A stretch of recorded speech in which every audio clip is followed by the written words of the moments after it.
어느 날 제가 이제 비가 오는 저녁이었습니다. 이제 집회를 마치고 이제 차를 몰고 뭐 귀가하는데요. 집회를 마치면 뭐 이런 생각이 잘 많이 듭니다.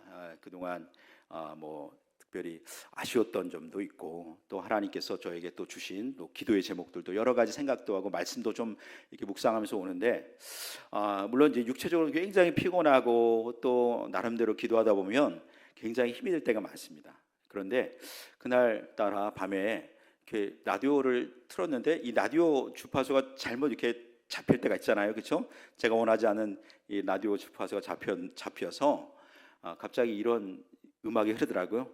비가 내리고, 갑자기 비가 오는데, 갑자기 오는데 지방에서 막 차를 몰고 오는데 갑자기 마음이 뭉클해지는 거예요. 음악이 흐르고, 근데 마치 이게 이 분위기가 굉장히 좋아지면서 거기에 이렇게 귀가 기울이면서, 물론 영적으로 힐링이 되는 게 아니라 육신적인 어떤 피로가 이 음악과 함께 이렇게 사라지는 것들 느끼죠. 여러분 동의하시는 분들 아마 있을 겁니다.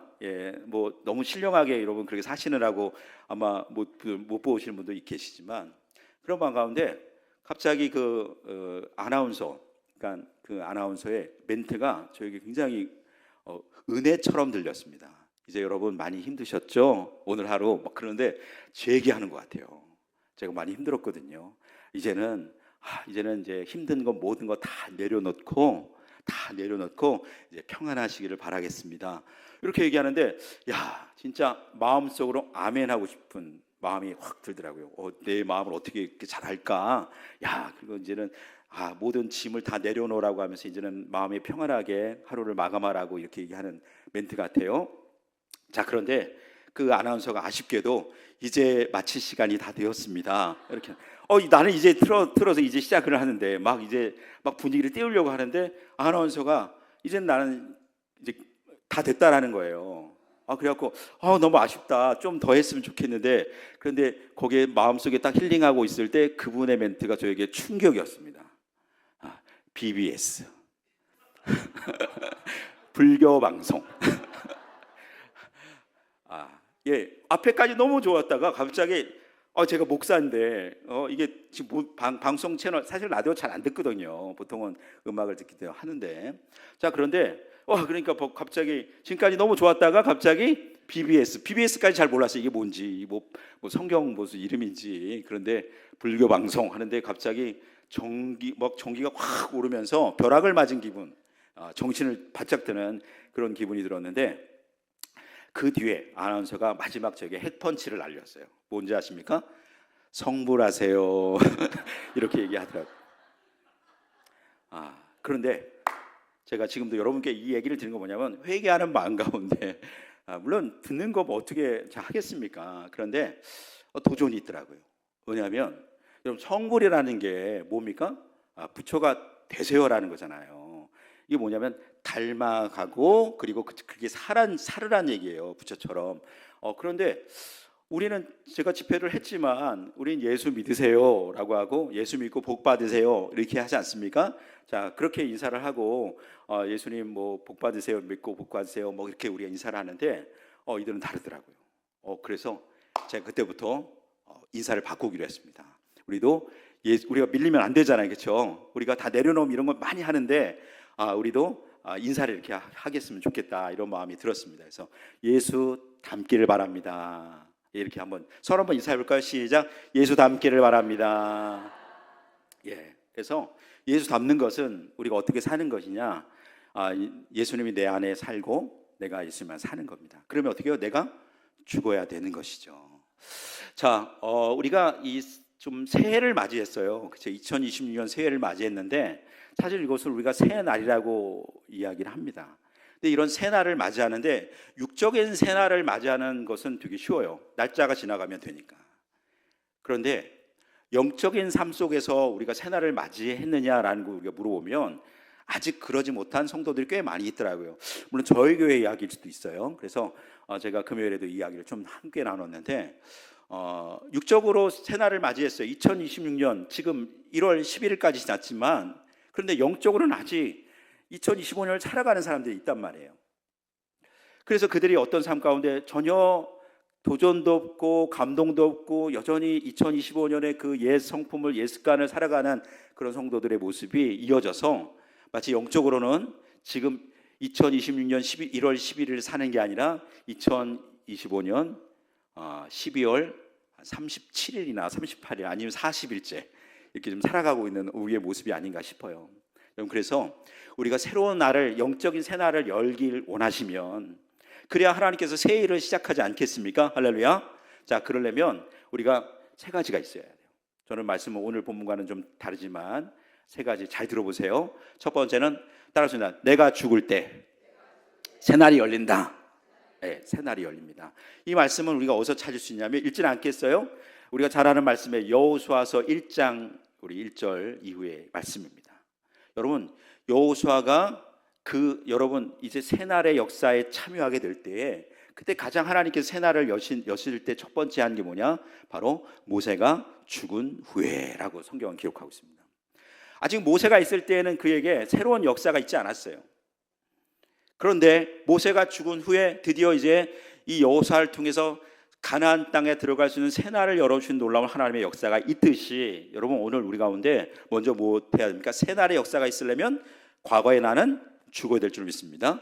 옛 사람은 죽고 그래야 새 사람의 옷을 입을 수 있을 줄 믿습니다. 아멘이시죠? 그래요. 여러분 오늘 우리가 예수 닮으려면 첫 번째 뭐 해야 합니까? 우리가 죽어야 돼요. 과거의 내가, 여러분의 인생 자체를 죽으라는 얘기 아니죠, 그렇죠? 우리의 과거의 영적인 잘못된 습관들과 우리의 모습들, 우리의 죄와 그런 잘못된 모든 것들, 그런 더러운 것들을 이제는 벗어버리고 과감하게 우리가 죽고 이제 새 사람을 입는 여러분 되시기를 바라겠습니다. 그때 새 날이 열리는 거예요. 두 번째는 여호수아에서 이 말씀을 보면 뭐라고 하냐면, 이제 모세가 죽은 후에 여호수아에게 말씀하시는데, 이 모든 백성과 한번 따라하겠습니다. 더불어 일어나라라고 얘기합니다. 예, 더불어가 뭐죠? 함께입니다. 함께. 여러분, 이제 우리 혼자가 아니라 함께 할 때, 믿음의 사람들과 함께 할 때 영적인 새날이 열릴 줄로 믿습니다. 아멘이시죠? 그래서 여러분 가정에도 새날이 있었으면 좋겠어요. 그게 뭐예요? 가정에 혼자만이 아니라 부부가, 또 때로는 자녀들이 오늘 함께 기도하고 함께 한 마음으로 믿음으로 나아갈 때 하는 영적인 새날이 열릴 줄 믿습니다. 우리 교회도 마찬가지죠, 그렇죠? 마지막으로 여러분, 오늘 우리가 어떻게 새날이 열리냐 한번 따라해보겠습니다. 도전함으로 새날이 열려요. 여호수아가 오늘 그 백성들과 함께 발로 밟는 모든 땅, 그 모든 땅을 하나님께서 주시기로 약속하셨습니다. 이미 우리가 약속은 다 받았어요. 가나안 땅 다 주시기로 했어요. 그런데 성경은 뭐라고 하냐면, 너희가 준다고 했지만 발로 밟는 모든 땅은 다 너희 것이다 라고 말했어요. 그러니까 우리에게 순종이 있어야 합니다. 여러분 2026년 여러분 영적 새날에서 여러분의 많은 복을 누리기 위해서는 여러분 믿음으로 순종하시는 저와 여러분 되시기를 주님으로 축복합니다. 아멘. 우리 옆 사람과 고백합시다. 말씀으로 순종합시다. 자, 이렇게 말을 해도요, 우리가 쉽지 않게 살아가는 분이 꽤 많습니다. 어쩌면 많은 성도들의 삶을 보면 참 저마다의 가면을 쓰고 살아갈 때가 참 많아요. 저도 한때는 어떻게 보면 연약할 때도 있었어요. 그럴 때는 저만의, 여러분 다 모르는 그 가면들을 쓰고 살아간 적이 있을 때가 솔직히 있습니다. 예, 목사의 가면을 쓰고, 또 때로는요 우리가 신학상의 가면을 쓰고, 또 아주 교회에서 젊은 청년의 그 멋있는 신앙생활 잘하는 청년의 가면도 쓰고 살아갈 때가 있었어요. 지금은 후회가 되고 지금은 다시 한번 회개하며 나가지만, 여러분 그런 성도들이 아직까지 있지 않을까 바라봅니다. 제가 책 하나를 소개하겠는데요, 이 책의 이름은 바로 행복한 위선자라는 책의 이름입니다. 행복한 위선자. 자, 이 책의 저자는 맥스 비어봄이라는 저자인데 굉장히 재미있는 소설입니다. 자, 여기에 주인공이 조지 헬이라는 사람인데, 이름도 여러분 성이 헬이 헬, 이름이 조지고 헬입니다. 헬. 그러니까 벌써 심각하죠, 그렇죠? 이 조지 헬이 한 여자를 너무도 사랑했어요. 자, 근데 그 여자가 너무도 신앙이 좋아요. 이 신앙이 너무 좋으니까 막 굉장히, 그 여자는 순결하고 신앙도 좋고 그리고 굉장히 뭐랄까요, 아름답고, 이게 다 갖춰졌습니다. 자, 그러니까 이 조지 헬은 하나님도 모르고, 그리고 굉장히 이름도 그 성이 헬처럼 마치 그냥 굉장히 험상궂고 막 뭐랄까요, 그 생김새 자체가요 그냥 막 조폭 같은 그런 어떤 모습으로 그냥 살아갑니다. 그러니까 그 절대로 그 여자, 지금 내가 사모하는 여자와는 전혀 지금 어떻게 보면 관계를 맺을 수 없는 그런 어떤 모습이죠. 그런데도 불구하고 이제 조지 헬이 용기를 내어서 이제 고백을 합니다. 사랑 고백을 하는데 그 여자가 어떻게 했을까? 받아들였을까요? 받아들였지 않죠. 여러분들 소원들처럼. 자, 그래서 결국은 어떻게 하면 끝까지 그래도 이 조지 헬이 그 여자에 대한 사랑을 계속 포기 못하고 노력을 합니다. 그래서 고민하다가 이런 소식을 냈어요. 진짜 얼굴에 가면을 잘 만드는 사람을 다닙니다. 그 사람이 있다고 해서, 자, 그 사람의 가면을 쓰면 실제로 그것이 가면 쓴 것이 아닌 것처럼 자기 피부에 딱 달라붙어 가지고 그 사람의 본 모습처럼 보여지는 아주 특수한 가면을 제작하는 사람이 있대요.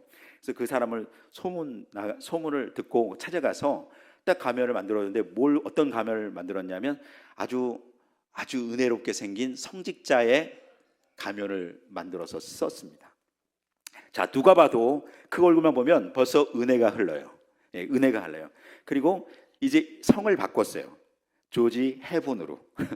그래서 이름은 그대로인데 조지인데 성을 바꾼다는 게 쉽지 않잖아요. 해븐으로. 그래서 이제는 정말 나는 착하게 살아야지, 얼굴대로 살아야지, 그러면서 진짜 선행을 베풀고 사람들에게 굉장히 열심히 신앙생활을 노력하면서 그렇게 살아가려고 노력했습니다. 자, 그런데 뭐예요? 이것이 위선이죠. 가면 뒤에는 진짜의 모습이 있지만 오늘 이 가면의 얼굴대로 그는 살아가는 그 모습, 누구 때문에? 그 사랑하는 여인 때문에 이렇게 살았다라는 거예요.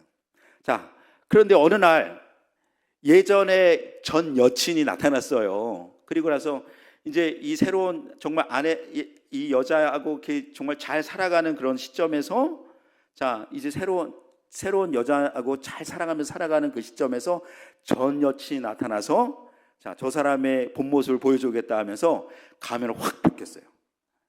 그러면 어떻게 돼요? 이제는 본 모습이 드러나고, 그리고 그 사랑하고 있는 그 여인이 갑자기 충격을 받아서 이제 떠날 것 아니겠어요? 그렇죠? 모든 것이 다 끝나는 거잖아요. 야, 여러분, 충격전이 벌어집니다. 가면을 벗었더니 어떤 모습이 있을까요? 헬의 모습이 아니라 그대로 해분의 모습이 그대로 있었다. 여러분, 비록 가면을 쓰고 살았지만 어떻게 해요? 다시 그가 살아가는 그 모습처럼 그가 진짜 그 행복한 유선자였지만 그 성직자의 모습으로 그대로 이 본 모습이 나타났다는 것을 보면서 해피엔드로 맞이하는 것이 바로 이 책입니다. 제가 길게 좀 설명을 했지만 여러분, 어떻게 제가 오늘 이야기를 좀 드리는 건 뭐냐? 여러분, 저도 한때 그렇죠, 신학생의 가면을 쓰고 살았다고 말씀드렸잖아요. 그렇죠? 정말 연약하고 부족했지만 목회자의 가면을 쓸 때도 있었어요. 또 때로는요, 아주 멋있는 신앙 좋은 청년, 믿음직스러운 청년의 가면도 쓴 적이 있습니다. 자, 그런데 여러분은 어떻습니까? 어쩌면 우리도 마찬가지 아닐까요? 물론 목사님은 빼고요. 우리 장로님들도, 아니면 안수집사님들도, 우리 권사님들도, 집사님들, 우리 성도들도, 청년들도 만약 그런 가면을 쓰고 이 자리에 나와 있다면 부끄러워하지 마십시오. 비록 우리의 연약함 속에 우리가 이 가면을 쓰고 이 자리에 앉더라도 하나님이 오늘 우리에게 은혜를 베풀어 주실 줄로 믿습니다. 할렐루야. 비록 가면 쓰고 이 자리에 나올지라도 하나님이 우리를 바꾸시는 거예요. 하나님 우리를 바꾸셔요. 말씀을 듣고, 그리고 우리가 기도하고 성령의 역사 가운데 하나님 우리를 사랑해 주시니까 우리가 우리의 본 모습을 딱 벗겼을 때 우리가 하나님의 놀라운 기적 같은 변화를 경험할 줄로 믿으시길 주님을 축복합니다. 이게 은혜예요. 그래서 여러분, 내가 비록 연약하더라도요, 비록 우리가 가면을 쓰더라도 이 자리에 나오셔야 돼요. 다시 회개하더라도, 다시 넘어지더라도 오늘 그래서 2026년 여러분 죄를 져도 나오시기 바라겠습니다. 부끄러워도 수치를 당해도 이 자리에 나오시기 바라겠습니다. 상처받아도 나오시기 바라겠습니다. 그래서 다시 한번 하나님께서 여러분을 만지셔서 회복시키셔서 여러분을 고치시고 다시 한번 여러분의 은혜가 충만한 여러분의 한 해가 되시기를 주의 이름으로 축복드리겠습니다. 아멘. 그렇습니다. 저는 하나님의 말씀을 읽을 때 참 저희 교회 이렇게 말씀 위주로 사실 제가 강사로 나와서는 여러 재미있는 얘기도 좀 하긴 하지만 시간이 좀 아까워서 잘 안 하려고 해요. 그런데 말씀을 하면서 제가 두 가지 사실 하나님께서 우리에게 역사하실 때 두 가지 사실은 저는 꼭 굉장히 중요하게 생각합니다. 특별히 구약에서는 어떻게 하나님께서 우리에게 역사하시냐. 자, 첫 번째는 한번 따라해보세요. 여호와께서. 자, 여호와께서 우리에게 두 번째는 찾아오신다는 거예요. 나타나서. 한번 따라해보세요. 나타나서. 자막을 한번 보여줄까요? 자, 첫 번째는 여호와께서, 두 번째는 나타나서, 세 번째는 이르시되. 한번 따라해보세요. 이르시되. 이게 세트예요, 세트. 여러분, 여호와께서, 우리가 하나님께서 우리 인생의 주요가 될 때 여러분 우리의 삶이 바뀌어요. 그때 놀라운 하나님의 역사가 시작되는 거예요. 그리고 하나님께서 우리를 변화시키시는 시작이 되어지는 거예요. 그분께서 오늘 우리가 상관 있으신 분이 되어지는 거예요. 이 여호와라는 말은요, 언약과 관계가 있는 말씀이지만 실제로는 우리의 관계예요. 관계. 우리와 함께 사랑의 관계로 맺어지진 바로 그 분의 이름이 바로 여호와 하나님이신 것을 여러분 믿으시기 바라겠습니다. 그래서 여호와라는 말은요, 언약보다도 우리와의 관계 회복이에요. 와, 그분이 나를 사랑하여서 그분이 아버지가 되시고 내가 자녀가 되는 것처럼 그런 관계가 되어질 때 우리의 인생의 주요가 바뀝니다. 내가 아니라 모든 것이 하나님께서, 여호와께서 행하시는 일들이 되어질 때 우리 삶 가운데 놀라운 변화가 나타나는 거예요. 두 번째, 그분께서 찾아오십니다. 우리가 그분께서 직접 우리를 만나 주실 때 그때 역사가 시작되는 거예요. 마지막 가장 중요한 것은 그분께서 이르시되 우리에게 말씀하실 때 그 말씀은 사건이 되는 거예요. 따라합시다. 말씀은 사건이 되어진다. 빛이 있으라 빛이 있었고, 오늘 하나님께서 우리에게 치료할지어다 치료가 되는 거예요. 아멘. 예. 있으라 하면 있는 것이고요, 그리고 하나님께서 될 것이다 하면 되는 겁니다. 할렐루야. 오늘 이 말씀은 그래서 사건이에요. 말씀은 그대로 이루어지는 거예요. 믿습니까? 자, 두 번째, 예수님께서 이 땅에 오셔서 신약에서는 어떻게 일을 하시냐. 바로 예수님께서는 우리를 보셨어요. 끊임없이 우리를 주목하십니다. 자, 우리를 어떻게 보신다고요? 한번 들어보세요. 불쌍하게 보셔요. 자, 우리를 보실 때 아주 긍휼히 하나님의 마음 가운데 보시는데 이 사랑의 눈으로 보십니다. 우리를 사랑의 눈으로 보시는 거예요. 끊임없이 보시고 불쌍히 여기시고. 그러니까 우리가 죄를 지어도 불쌍히 보십니다. 가면을 쓰고 와도 우리를 불쌍히 보세요. 계속 보실 때 역사가 일어나고 변화가 있는 거예요. 그리고 보실 뿐만 아니라 한번 따라서 아시고, 아실 때 역사는, 5절에도 말씀드렸죠. 그분이 우리를 아시기 때문에 우리에게 놀라운 하나님의 일이 시작되는 겁니다. 자, 마지막으로는 똑같이 하나님과 같이 이르시되라는 거예요. 이르시되, 말씀하시는 거예요. 그분은 이 땅에 말씀으로 오셨어요. 할렐루야. 예, 그래서 그분은 말씀으로 오셔서 그분이 말씀해 줄 뿐만 아니라 이 말씀을 이루셨어요. 그러니까 우리는, 여러분, 예수님께서 오늘 이 일하시는 방법은 그냥 말씀만 하고 끝나는 게 아니라 이 말씀을 이루셨기 때문에 오늘 여러분이 이 말씀을 믿을 때에 오늘 예수님께서 오늘 여러분 삶 가운데도 역사하실 줄로 믿으시길 주의 이름으로 축복합니다. 저는 이 후에 여러분 능히 감당케 하시는 하나님을 여러분 우리가 모두 만나기를 원하는데, 중요한 건 뭐냐? 말씀이라는 거예요. 여러분 말씀이 있기를 주의 이름으로 축복합니다. 말씀에 순종하며 나갈 때 오늘 여러분 가운데 놀라운 그 하나님을 만나게 되어지고 우리가 모두가 2026년에 등에 감당케 하시는 하나님을 만나게 될 줄로 믿으시기 바라겠습니다. 자, 오늘 이 본문 말씀 한번 읽어볼까요? 고린도전서 10장 13절 말씀 우리 함께 같이 읽을까요? 시작. 사람이 감당할 시험 밖에는 너희가 당한 것이 없나니 오직 하나님 윗부사 너희가 감당하지 못할 시험 당함을 허락하지 아니하시고 시험 당할 즈음에 또한 피할 길을 내사 너희로 능히 감당하게 하시느니라. 아멘. 자, 이 말씀 굉장히 좋은 말씀이고요. 사실 이 말씀을 굉장히 우리가 은혜 받을 때가 참 많습니다. 자, 여기 보면 우리가 굉장히 은혜 받는 구절 몇 개가 있습니다. 자, 감당하지 못할 시험 허락하지 않으시고, 또 시험 당할 길에 뭘 주세요? 그렇죠. 여러분 좋아하는 피할 길. 누구나 다 좋아하는 피할 길. 예. 그리고 맨 마지막에 능히 감당하게 하신다. 야, 그러니까 여러분 이 세 가지가 우리에게 굉장히 중요한, 이 한 구절의 말씀 속에 이 세 가지 은혜가 엄청 들어있는 구절은 여러분 오늘 굉장한 은혜가 있습니다. 그래서 많은 분들이 이 말씀 굉장히 좋아하는데, 자, 우리가 이 말씀을 좋아하는 것으로 끝나면 안 된다는 거예요. 이 말씀이 왜 우리에게 중요하고 왜 우리가 좋아해야 되고 이 말씀을 왜 순종할 가치가 있는지를 오늘 이 시간에 우리가 한번 이 말씀을 통해서 은혜 받고 여러분 능히 감당케 하시는 하나님 만나시기를 바라겠습니다. 자, 여기에 보시면 사람이 감당할 시험밖에는 다한 것이 없다. 여기에 구절 보면 시험, 시험, 시험. 여러분 한 절에 시험이 굉장히 많이 나왔어요. 그렇죠? 자, 그런데 이렇게 세 번이나 시험이 이렇게 세 번이나 나온 건 사실 적지 않은 이야기인데, 자, 우리 인생 가운데 끊임없이 뭐가 있다라는 거예요? 시험이 있다라는 거예요. 시험이 없는 인생은 없다. 여러분 이것을 우리가 볼 수 있는 것이죠. 그러니까 시험은 늘 있어요. 시험은 늘 있어요. 이 말씀과 비슷한 것을 우리 신약 아니라 구약에서 사실 다윗이 시편을 썼는데 이 말씀을 비슷하게 약간 똑같이 좀 우리가 이해를 맥락을 도우기 위해서 한번 말씀을 읽어보겠습니다. 시편 37편 23절 사절인데 함께 읽겠습니다. 시작. 여호와께서 사람의 걸음을 정하시고 그의 길을 기뻐하시나니 그는 넘어지나 아주 엎드러지지 아니함은 여호와께서 그의 손으로 붙드심이로나. 아멘. 자, 여기에 좋은 말씀이 많이 나왔죠. 하나님께서 여호와께서 걸음을 정하셨다. 야, 얼마나 좋습니까? 그리고 우리의 길을 뭐 하신다고요? 기뻐하신대요. 와, 그러니까 우리가 잘 가고 있구나. 야, 우리 길 가는 곳마다 2020년에도 하나님 기뻐하시겠구나. 은혜가 되죠. 자, 세 번째는 자, 손으로 붙드신다라는 거죠. 여러분 손으로 붙으시는 게 얼마나 은혜입니까? 이 세 가지 은혜가 다 있는데, 자, 근데 문제는 뭐예요? 그는 넘어지나. 이게 마음에 안 들어요. 그렇죠? 예. 여러분 이게 다시 말하면 시험이라는 거예요. 다윗도 이 시편을 쓰면서 여러분 다 좋은 말만 하지 않았어요. 야, 우리의 걸음을 정하셨지.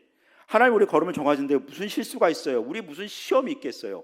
무슨 넘어짐이 있겠어요? 무슨 염려가 있겠어요? 그런데요. 그리고 또 우리 가는 길을 기뻐하신다잖아요. 좋은 길 잘 가는 길이잖아요. 그런데 우리가 넘어진대요. 여러분 그렇다면 보세요. 지금 여러분이 잘 되고 있는데 마치 우리가 시험이 찾아온다, 문제가 찾아온다, 또 여러 가지 어려움이 있고 때론 질병이 오고 또 여러 가지 아픔이 있다라는 것은 여러분이 잘못해서 나타난 거예요? 아니면 잘하는데도 나타나는 거예요? 자신 있게 얘기해 보세요.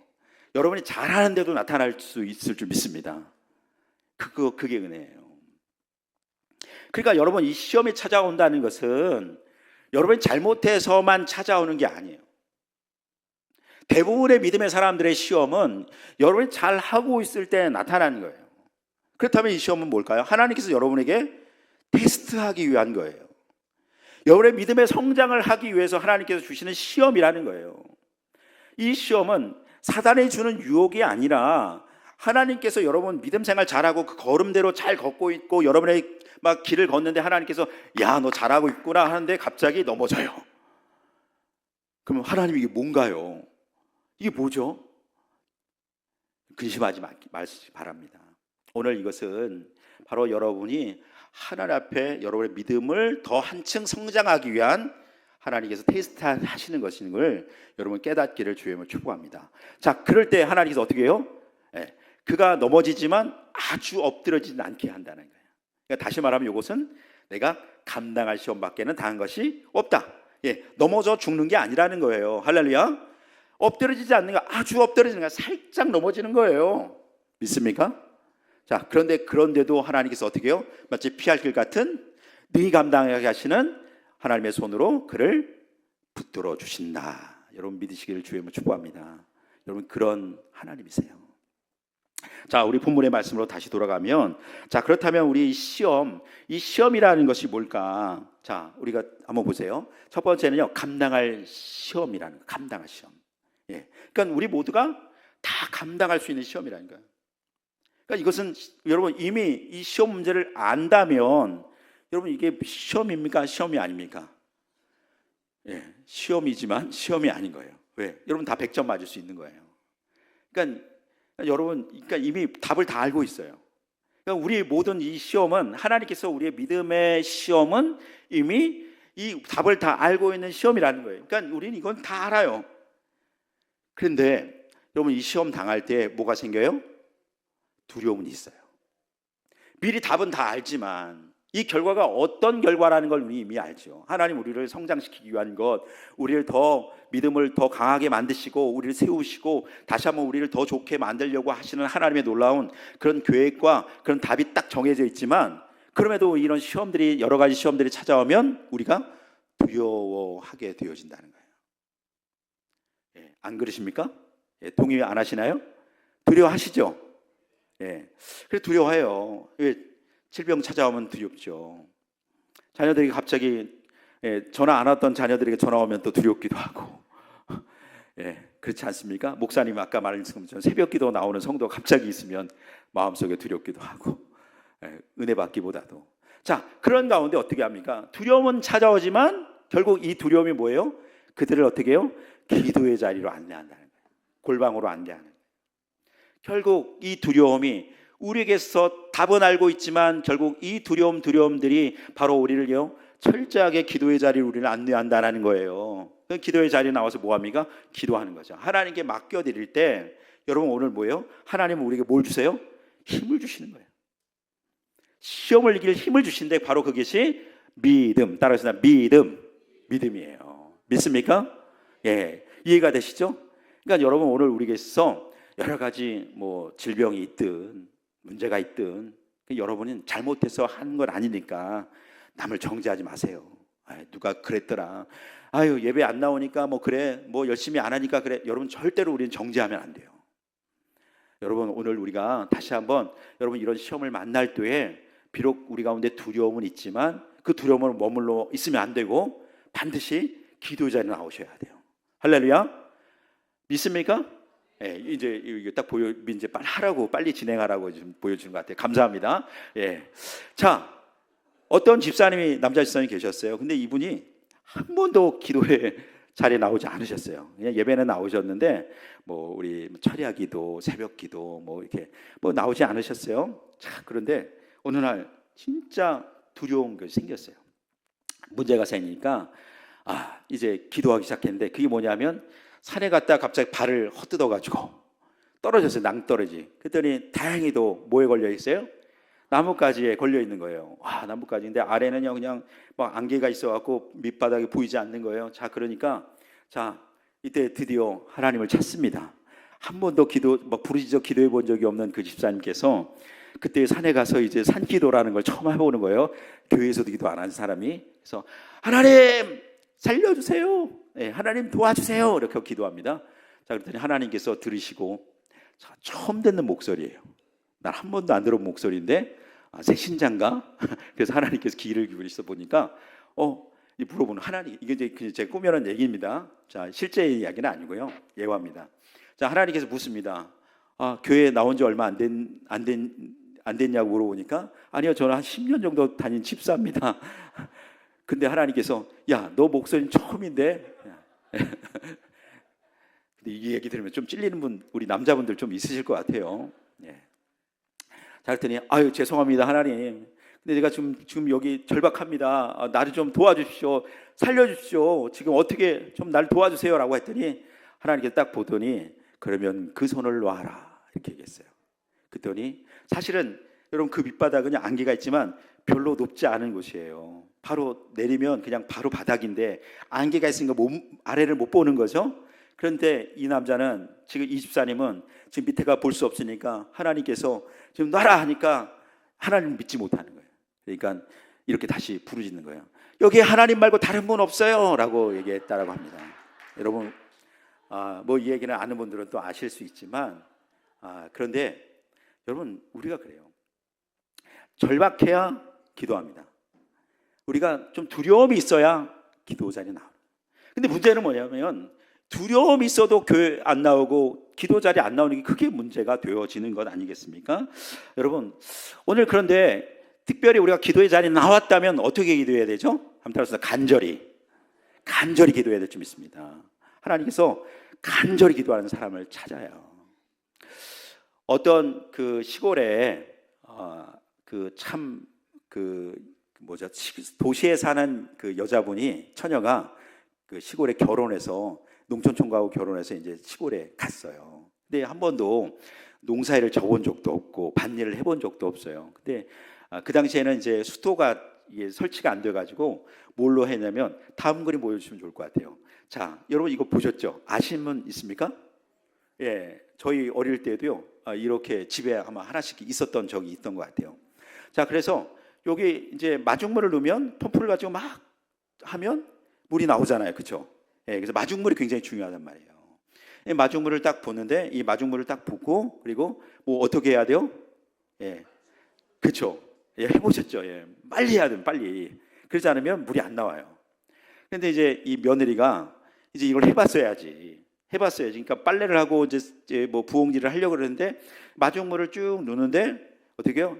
이제 이쁘게, 예, 도시 출신이니까 이쁘게, 예, 펌프를 아주 고상하게 이쁘게 어, 이렇게 했겠죠. 자, 그러니까 물이 나와요, 안 나와요? 물이 안 나오는 거예요. 그러니까 어떻게 해요? 또 마중물을 또 다시 부어야 되잖아요. 이 마중물이 얼마나 아까워요. 마중물이 또 귀한데 물이. 그러니까 또 마중물을 넣어요. 그리고 또 다시 이쁘게 땀을 살짝 닦으면서, 예, 물이 안 나오는 거예요. 이걸 여러 번 하니까 마중물을 버리게 된 거예요. 그걸 봤던 시어머니가 가만히 있을 수가 없잖아요. 그죠? 그 시어머니가 뭐라고 합니까? 그걸 보다 못하가 이제 처음에는 가만히 있다가 나타나서, 야, 너 비켜. 야, 이거는 이렇게 하면 안 되고 물을 넣고 이렇게 막 겨드랑이가 쑤실 정도 지랄해야 나오지. 이렇게 얘기했다고 합니다. 예, 물론 이 지랄이 비속어지만 사전에 나와 있는 얘기예요. 예, 아주 몹시 흔들면서 하는 게 그거 뭐 그러갑니다. 여러분 다시 말하면 이것을 바꾸면 간절한 거예요. 우리가 말씀의 마중물이 있습니다. 오늘 이 말씀의 마중물을 들어요. 이미 답을 알아요. 시험의 답을 알고 우리가 두려움이 있으면 기도하러 나온다면 그 말씀 한 바가지를 마중물로 붓고 어떻게 해야 돼요? 그냥 고상하게 주여 이렇게 하지 말고 간절히 부르십시다. 할렐루야. 2026년 우리 정택교회가요 정말 간절히 부르셔서 정말 이 파주가 떠나가는, 파주의 놀라운 부흥의 역사가 일어나는 하나님의 놀라운 은혜가 있기를 주의 이름으로 축복합니다. 아멘. 옆 사람과 고백합시다. 간절히 기도합시다. 예. 여러분 간절히 기도할 때 우리가 시험 감당할 수 있는 시험이 되어지는 거예요. 자, 두 번째 우리가 이 시험은 어떤 시험이냐면 좀 힘든 시험이다. 감당 못할 시험이 있습니다. 예, 감당 못할 시험. 자, 감당 못할 시험이 있는데, 자, 이 감당 못할 시험은 자 우리에게 있다 없다? 성경은 없다라고 얘기합니다.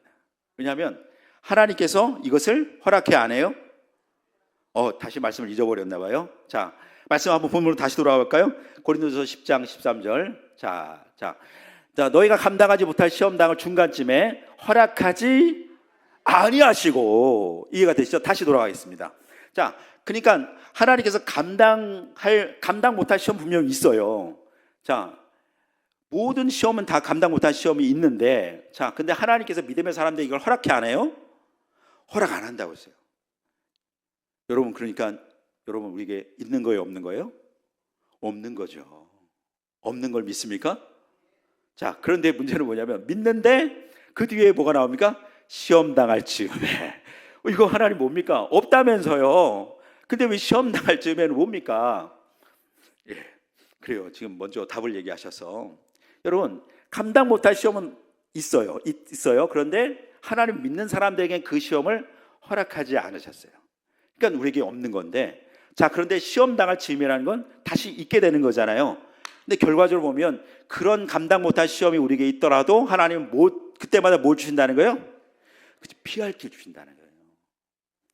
그러니까 피할 길 주시니까 결국 감당 못할 시험이 있다? 없다? 없다라는 거예요. 할렐루야. 아멘이시죠? 그래서 이게 은혜입니다. 여러분 정말 우리에게 있어서 하나님께서 이미 답을 정해놓으신 감당할 시험이 우리에게 있고, 그 시험이 있다면 우리가 간절히 주 앞에 나와서 기도하면 되는 것이고요. 그리고 우리가 감당 못할 시험이 있는데 하나님 이것을 허락하지 아니하시니까, 자, 그럼에도 불구하고 이것이 우리에게 시험으로 다가올 때 뭘 믿어야 돼요? 피할 길이 있다는 걸 믿으면 되는 거예요. 할렐루야. 그럼 여러분에게서 질문하고 있습니다. 피할 길이 뭐예요? 여러분 인생 가운데 피할 길이 뭡니까? 어떤 분들은 돈이 피할 길이라고 하는 분이 있어요. 여러분, 돈이 피할 길 맞습니까? 아니죠. 사람입니까? 그렇지 않아요. 여러분의 힘입니까? 건강입니까? 능력입니까? 절대 그렇지 않아요. 여러분, 그것들은 우리에게 피할 길 되지 않아요. 잠깐 뭘 피하는 수단은 될 수 있겠죠. 그런데 그것은 우리에게 피할 길이 아닙니다. 오직 피할 길은 따라오겠습니다. 예수 그리스도. 그렇죠. 예수 그리스도 한 분밖에 없어요. 예수 그리스도께서 유일한 길이에요. 그래서 그분은 우리에게 길이요 진리요 생명이라고 말씀하시는 거예요. 그러니까 피할 길은 오직 예수 그리스도의 한 분밖에 없어요. 여러분 인생 가운데 피할 길은 오직 예수밖에 없습니다. 믿습니까? 더 정확하게 말하면 그분이 이 땅에 오셔서 뭘 지셨어요? 십자가 지셨어요. 우리를 위하여 우리의 죄 때문에 십자가 지셔서 그분의 보혈의 피를 흘려주셨어요. 그래서 우리는 그 십자가의 죽음을 믿고 그리고 그 보혈의 능력을 믿어서 예수 그리스도가 온전한 우리의 피할 길이라는 것을 여러분 믿을 때에 여러분의 어떠한 시험도 허락되지 않고 그 시험은 시험이 아닌 거예요. 자, 여러분께서 모든 시험을 다 이겨버리면 그 시험이 시험이에요, 아니에요? 시험이 아니죠. 할렐루야. 여러분, 이 놀라운 하나님의 말씀이 오늘 이 13절 가운데 있다는 것을 기억하시고 다시 한번 이 말씀 가운데 승리하는 저와 여러분 되시기를 주임으로 축복드리겠습니다. 자, 그런데도 불구하고 마치 우리가 인생 가운데는 감당하지 못할 시험들이 참 많은 것 여러분 아시죠? 예, 그렇게 보여지는 게 많다라는 거예요. 자, 어느 날 어떤 그 남자 여자 집사님이 이제 있었습니다. 이 젊은 새댁이었습니다. 자, 결혼을 했는데 처음엔 정말 신앙으로 결혼했으니까 너무 잘 살았어요. 막 서로 큐티도 하고 서로 막 기도도 하고 막 그랬어요. 얼마나 은혜로워요, 그렇죠? 이런 가정 거의 요즘에는 많이 없죠, 그렇죠? 자, 그런데 어느 날 갑자기 이렇게 깨가 쏟아지는 그런 가정에 이제는 깨가 다 떨어지고 이제는 문제가 생기기 시작했습니다. 어느 날 아내 집사님이 감자를 삶았어요. 쉬는 날 감자를 삶아가지고 이렇게 남편에게 줬어요. 자, 남편에게 줬는데 남편에게 뭘 줬냐면 소금을 줬어요. 소금. 그랬더니 남편이 이제 깨가 다 쏟아졌으니까 이제는 깨가 없어요. 나올 깨가. 그러니까 이제 갑자기 변한 거예요. 자, 아니 여보, 아니 감자를 무슨 소금에 찍어 먹어? 이렇게 갑자기 이런 말을 했어요. 그랬더니 별거 아닌데 이 아내 집사람이 딱 들었을 때 기분이 나쁜 거예요. 난 지금 열심히 지금 땀을 흘리면서 이 감자를 까가지고 삶았는데 아니 그냥 죄송합니다. 소금 쳐서 드시라고요. 예, 소금을 쳐서 먹으면 되는데 그냥 여기서 뭐 한마디를 하는 게 너무 얄미운 거예요. 그동안 뭐 억울한 거예요. 억울한 거. 그러면 소금을 쳐서 먹지. 뭐 해서 먹냐라는 거. 우리 집안은 설탕 찍어 먹는다는 거예요. 예. 갑자기 여기 심각한 분위기가 있는 것 같아요. 기류가 흐릅니다. 자, 그러니까 이제 이것 때문에 이제 집안 얘기가 나온 거예요. 우리 집안이 어떻고 저 집안이 어떻고 그러면서 갑자기 안 나와야 될 그 옛날에 누구를 만났던 것부터 그거 절대로 그 금기잖아요, 그렇죠? 그런 얘기가 막 나오면서 이제 싸움이 시작됐어요. 근데 그 발단이 뭡니까? 감자에 소금 찍어 먹는 거, 감자에 설탕 찍어 먹는 거에서 이제 싸움이 시작돼서 여러분 완전히 이제 가정이 깨어지게 했어요. 예, 감당 진짜 할 시험이 아니라 감당 못할 시험이 되어버린 거예요. 그러니까 어떻게 해요? 그래도 믿음 있는 가족이니까 자, 그러지 말고 우리 목사님에게 찾아가자. 목사님께 물어보자. 그래서 목사님 찾아갔어요. 그래서 예수님 같은 우리 남규 목사님 같은 그런 분에게 찾아가서 물어봤어요. 목사님, 이제 여차여차 하는데 여러분, 목사님, 감자에 소금을 찍어 먹는 게 맞습니까? 그리고 설탕을 찍어 먹는 게 맞습니까? 그랬더니 목사님 화를 확 내시면서 아니 이것 때문에 지금 이렇게 그러시냐고. 제가 들어보니까 정말 이건 말도 안 되는 일들을 지금 하고 있다. 어떻게 감자에 고추장을 찍어 먹어야지 소금하고 설탕을 찍어 먹냐. 오늘 이 목사님이 굉장히 위트였다는 거예요. 왜냐하면 사실은 사람을 의지하는 게 아니죠.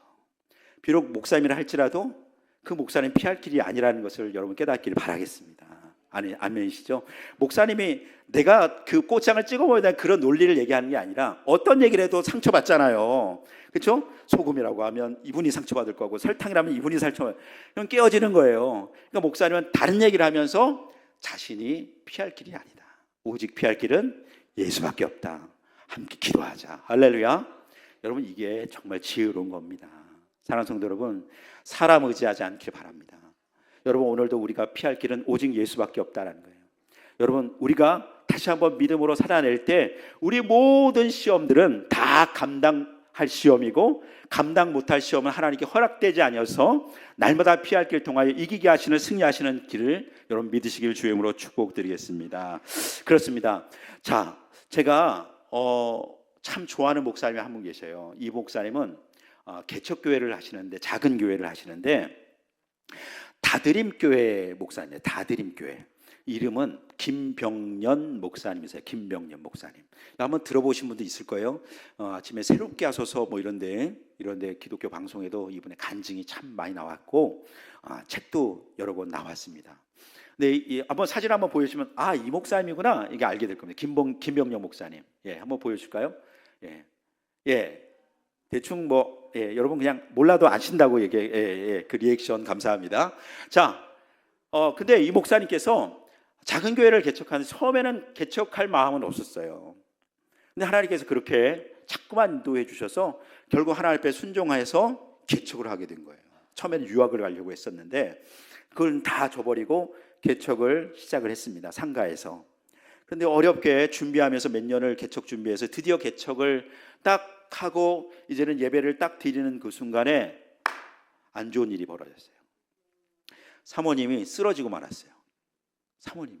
그러니까 개척을 준비하면서 사모님이 너무 힘들어가지고 결국 사모님이 쓰러졌는데 그때 깨어나지 못했던 거예요. 깨어지 못해서, 그리고 거기에서 식물 인간이 되어 정도로 그렇게 되었어요. 누워만 있어야 돼요. 그건 얼마나 지금 개척해서 지금 성도들과 예배를 드리고 전도도 하고 함께 해야 될 그 시점에 지금 개척해서 지금 사모님이 쓰러지고, 그리고 사모님이 이제는 식물인간의 판정을 좀 받아서 아무것도 할 수 없는, 그냥 병원에 누워만 있어야 되는, 여러분 이런 모습이 있다니까 얼마나 이 목사님이 마음속에 힘들었겠어요. 근데 여러분, 자녀는 몇 명이, 세 자녀가 있었어요. 세 자녀가 세 자녀. 근데 맨 마지막에는 이제 아이를 낳은 지 한 달밖에 되지 않았던 그 아이. 그러니까 여러분, 그 아이를 낳고도 개척 준비하면서 얼마나 사모님이 힘들었을까 우리 한번 생각해 볼 수 있잖아요. 그래서 사모님이 쓰러졌고 식물인간이 되었고, 그 아이는요 젖 먹일 엄마가 없는 거예요. 그러니까 이 목사님이 젖 동냥하며 다니고, 그리고 두 아이도 이제는 학교 다닐 만한 초등생, 중학생 되니까 이 아이를 다 어떻게 자기가 케어하고 그리고 양육해야 되는 거예요. 그러니까 교회가 되겠어요? 어렵죠. 그럼에도 불구하고 평생 그래도 자기의 사랑으로 맺어진 아내 사모님이기 때문에 이제 사모님을 살리기 위해서 이제 목회를 잠깐 내려놓고 기도하기 시작했습니다. 그래서 기도 열심히 했어요. 하나님께서 기도하면 하나님께 들으실 거라고 믿고, 그래서 기도가 부족한 것 같아서 금식하면서 때론 40일 기도하기도 했어요. 그런데 기도했는데 아무런 차도가 생기지 않고 여전히 아내는 누워있고 눈만 깜빡깜빡하고 그냥 누워있는 그런 아내의 모습밖에 없다는 거예요. 너무도 괴로웠어요. 그래서 도저히 안 되겠어 싶어서 이제는 하나님 앞에 정말 원망도 했어요. 자, 그런 가운데도 계속적으로 이제는 아내와 함께 기도하면서 또 목회도 해야 되고 자녀들도 케어해야 되겠다 싶어서 그렇게 하는데 너무 지치니까 어느 날 아주 추운 이 겨울에 아내를 이렇게 따뜻하게 전기장판을 켜놓고 옆에서 자기도 칵 잠이 들었어요. 자, 그런데 그때 무슨 일이 벌어졌냐면 이 전기장판이 너무 오래된 거예요. 그러니까 과열이 돼가지고, 요즘에는 어느 정도 되면 멈추거나 이렇게 스위치가 떨어지잖아요, 그렇죠? 근데 이게 열이 제어가 안 되니까 이게 불이 붙어가지고 이 아내가 다리가 새카맣게 탔어요. 근데 그게 모르는 거예요. 너무 피곤하니까 목사님이 그 타는 냄새도 모르고 나중에 보니까 불이 막 온 거예요. 막 냄새가 나, 진동을 하고 방 안에. 근데 아내는 식물인간이니까 그 고통을 느낄 수 없는 거예요. 그리고 불을 막 끄고 자신을 자책하게 됩니다. 내가 아내를 이렇게 태워버리고 다리를 다 하반신을 태워버리고 정말 몹쓸 일을 했구나라는 그런 자책감 속에, 그리고 정말 죽고 싶은 마음이 들어서 하나님께 아까 이런 얘기를 고백한 거예요. 하나님, 저 그만 좀 때리세요 라고 그렇게 하나님 앞에 원망하는 목사가 되었다는 거예요. 하나님, 제발 좀 그만 때리세요. 더 이제 못 참겠습니다. 그만 좀 때리세요.